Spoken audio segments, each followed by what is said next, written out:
Before you start talking about everything else, what is the property clock? Imagine the property market moving in cycles just like the hands of a clock. The market goes through highs and lows just like the seasons. And the property clock is designed to show where each particular market, like a city or suburb, sits within that cycle. This clock is divided into four main phases.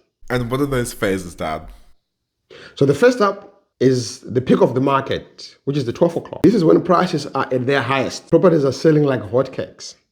There's a sense of urgency in the air. Open homes are packed, bidding wars are common, and sellers are getting the top dollar. But here's the thing. This is often the worst time to buy. Why? Because the growth has already happened. You're buying at the top. So at 12 o'clock, the market is overheated.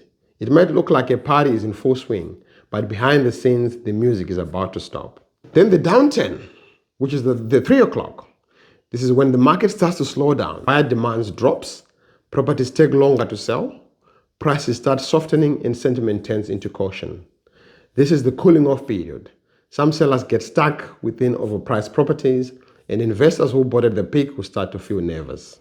Not the best time to sell, but for well-researched long-term investors, this can be a time to observe and prepare. And then comes the bottom of the market, which is the 6 o'clock. Now we're in the basement. Prices have hit their lowest point. There's hardly any competition. Properties sit on the market for ages. Confidence is low, and people are scared to act. But here's the twist.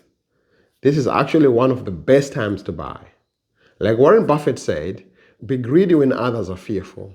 That's exactly what the 6 o'clock phase is about. The media is negative, the market looks down, but this is where real investors plant seeds that grow later.